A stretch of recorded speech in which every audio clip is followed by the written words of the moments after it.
রাতুল, তোকে একবার গ্রামে যেতে হয় যে, তোর দাদি ফোন করেছিলেন আমাকে। তারা কেন ফোন করবে? তাদের সাথে তো আমাদের কোনো সম্পর্ক নাই। না রক্তের সম্পর্ক তো কিসের রক্তের কথা বলছো না তুমি? এত বছরে যারা আমাদের একটা আবার খোঁজ নেয় না, তাদের সাথে আমাদের কিসের সম্পর্ক? তোর উনি অসুস্থ, এই ঈদটা সব নাতি নাতনিদের সাথে করবেন। কি রিয়েলাইজেশন আসছে? এভাবে বলতে হয় না। যে মানুষগুলো আমার বাবার আর আমার মায়ের বিয়ে মেনে নেয় নাই, মানে তুমি তো নিশ্চয়ই যাচ্ছ না। আমাকে যেতে তো বল।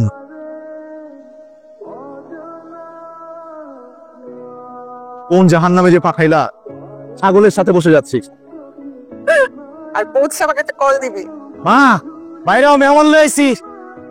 আসসালামু আলাইকুম। দাও, কেমন আছিস? আমি ভালো আছি, আপনি কেমন আছেন? সেই যে ছোটবেলায় তোর দেখছি কত বড় হয়ে গেছিস। হ্যাঁ, এত বছর পরে পত্রিকা নাজিল হয়েছে আমগো যে জমি জমা ভাগাভাগি হইব, এই খবর ঢাকা পৌঁছাইলো কেমনে?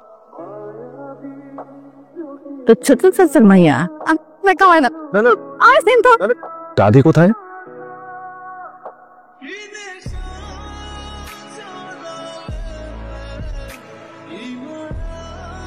ঘরটা পূর্ণ হইল। রাতুল ভাইয়া, ঢাকা শহর নাকি অনেক সুন্দর।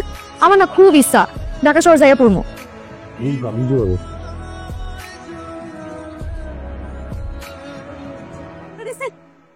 ভালো লাগছে? বেশি ঝাল রাত্রিবেলা ওর জন্য আলাদা করে ঝাল কম দিয়ে তরকারি রান্না। রোজার দিনে 10 জনের জন্য 10 রকম রান্না করুক, যুদ্ধ লেগে গেছে গা।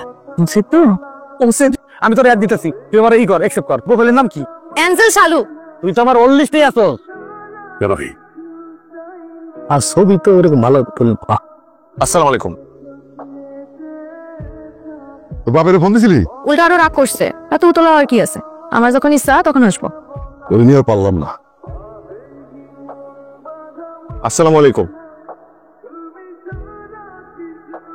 এই চল দাদিকে যাই বলে দে। কান্দেন না আম্মা। আম্মা, কি হয়েছে? কেন জানি মনে হইতেছিল আমি যেন আমার রমিজের হাতটাই ধরে আছি। চলে যাচ্ছ কেন? একটু কাজ আছে ভাবি। তোর জামাই যে রাতুলের দেখলে এরকম এড়ায় যায়। এরাই বলো তো কি করবো, এত বছর কই আছিল। আমরাও কি খোঁজ নিচ্ছি। যাও তুমি খোঁজ নাও, তোমার এত দায়িত্ব। আর তুমি দরজা কে নিবা না? কিছু দেখলো কাউরি কিচ্ছু করবো না। তুই তো ওখানে গিয়ে আমাকে ভুলে গেছিস। আর মাত্র 2টা দিন, তারপর চলেই আসবি। কিভাবে যে টিকবো? জীবনে রক্তের সম্পর্ক কি খুব গুরুত্বপূর্ণ? কিন্তু মানুষগুলো অদ্ভুত। আমার কষ্টে কাঁদে, আমি হাসলে হাসে, আনন্যাচারাল ফিল হয়। হ্যালো, কি সাসির লাগে কথা কও না? সাসি আসসালামু আলাইকুম। সাসি কিন্তু আসলে অনেক সুন্দর। আমি রাখি, পরে ফোন। রাতুল ভাইয়া, তুমি আসলে অনেক সুন্দর।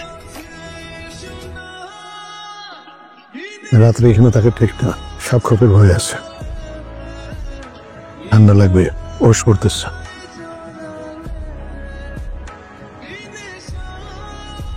সঙ্গে সেহরি খাই। কি খাও না খাও কিছুই তো জানি না। আমরা যা খাই তাই খাবে, এত তুলু তুলু করার কি হইলো গো ভাবি? চুপ করো। চুপ করবো কেন? কি কারণে আসছে সেটা কি আমরা কেউ জানি না? ওকে আমি আসতে বলছি। জি আম্মা। কিছু মনে করো না ভাই, খাও খাও দাও। তোর একটা থাপ্পড় মারবি তো বেয়াদব। ওর যদি কিছু হইতো সাঁতার জানে? আমি আসলে সাঁতার জানি না। হয় আসো দাদু ভাই, তো পাঞ্জাবি। আমি তো ঈদের পাঞ্জাবি নিয়ে আসছি ঢাকা থেকে। এখানে পায়ে জামা আর জুতো আছে। এর দরকার ছিল না। সকল দিয়েই তো দিছি, তোমার তো হক আছে। একটু লজ্জা লাগতেছে, মানে আমি তো আপনাদের কারোর জন্য কিচ্ছু আনি নাই। ঢাকা গিয়ে কিনো পাঠাইবা? আমার জামা কেনার আগে কিন্তু হোয়াটসঅ্যাপে ছবি দিবা, মুখে কিচ্ছু আটকায় না। ঢাকায় যে আর জীবনে এইখানে আসে কিনা সন্দেহ। তাহলে এইটা দেন, নীলটা বাদ দেন। তো বিলটা করে দেন ভাইয়া। বিল দেওয়া লাগবে না। টাকা দেওয়া লাগবে না কে? না, চাচা দিয়ে দিয়েছে। চলো কমপ্লিট করি।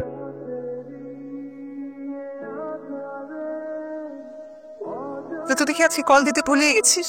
সমস্যাগুলো আগের মতোই আছে। ঈদে জামা কাপড় কিনে দিছে মা, এই প্রথম। আমিও কিনে দিছি। টাকা পেলি কোথায়? কিন্তু মা, আমার একটা টাকাও দিতে হয় না। ছোট চাচা দোকানদারকে আগেই টাকা দিয়ে রাখছিল। তুই না বললি উনি তোকে দেখতে পারে না? আমি তো তাই জানতাম। ঈদ করে রওনা দিব। জামা কাপড়গুলো পছন্দ হয়েছে? একটু খ্যাত আর কি।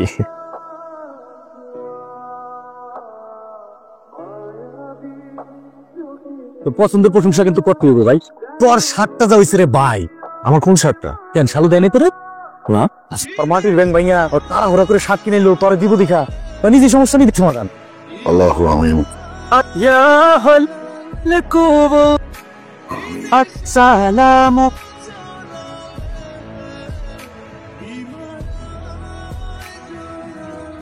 কালু একা একা বসে আছো যে মন খারাপ এমনি বসে আছি। আয় আমার লগে হ্যাঁ আমার লগে জানি না আর কি তুমি যে আসছো তাতে আমি অনেক কাঁদতেছেন কেন? এটা ওর বাড়ি, তোমার যখন মন চায় তুমি আসবা। নাইদা রবি কই? সে কাজে গেছে। ও জানে না আজকে রাত চলে যাবো। তো সেই জন্য কি উনি পৃথিবীর কাজকর্ম বন্ধ করে ঘরে বসে থাকবো? আমাদের কথা মনে থাকবো তো বাবা। খুব মনে থাকবো।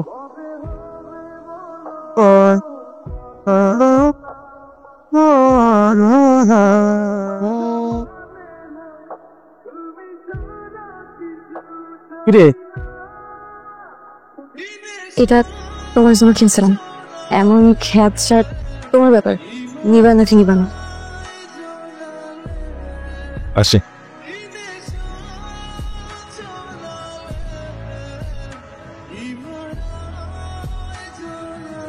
রাতুল ভাইয়া উঠো, অনেক বেলা হয়ে গেছে। পুরো শানু আমি এখানে আর কতক্ষণ ঘুমাবি? ওখানে কি কি হলো কিছু তো জানলাম না। ঈদের নামাজ পড়বে না? না লাগবে না। রাতুল আজ ডালি ডুবাচ্ছিস কেন? কি কি? আমি তো প্রেম প্রেম গন্ধ পাচ্ছি।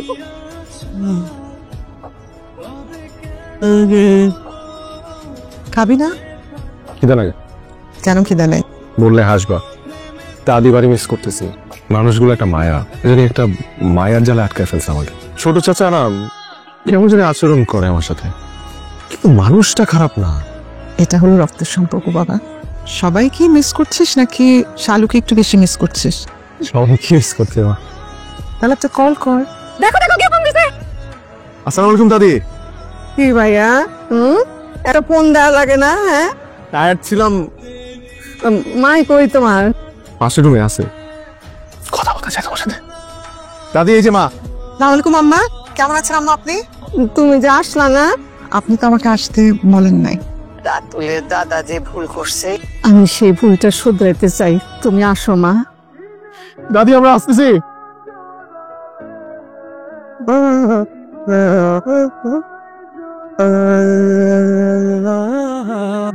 সে তো সবকিছু মেনে নিলাম, এসব কথা বাদ দেন। আপনার জন্য আমি শাড়ি টেনেছি। শাড়ি কাপড় দিয়ে সবার মন জয় করতেছেন সম্পত্তি জয় করার জন্য? চুপ কর। নাইদা কি ভুল কিছু বলছে? এখন হঠাৎ করে সাহায্য দুজনে কি জন্য আসছে? আব্বাই রমিজের কোনো সম্পত্তি লিখে দিয়ে যায় নাই। আমার যা কিছু আছে বিষয় সম্পত্তি আমি সবকিছু ওদেরকে দিয়ে যাব। সম্পত্তি নিতে তোমার কোনো আপত্তি নেই তো? এই সম্পত্তিতে তো আমার কোনো অধিকার নেই। এখানে আসার আগে আমি সম্পর্কের ভ্যালু বুঝতাম না। ঢাকায় বড় হয়েছে বাবাকে ছাড়া। কি পাশের ফ্ল্যাটে কে থাকে এটাই আমি জানি না। দাদির কথার কারণে আমি এখানে আসি। তারপর থেকে আমি বুঝতে পারি একটু একটু করে যে মানুষগুলো আত্মার মানুষ। আমার খাওয়ার টেবিলে যখন ঝাল লাগে তখন প্রত্যেকটা মানুষ অস্থির হয়ে যায়। দুষ্টামি করতে করতে আমি পুকুরে পড়ে যেতে নিয়েছিলাম, তা যাই এখন আমার ভাই রকি পানিতে চাপ দিছে। এগুলো তো আমি কিছু বুঝতাম না কখনো।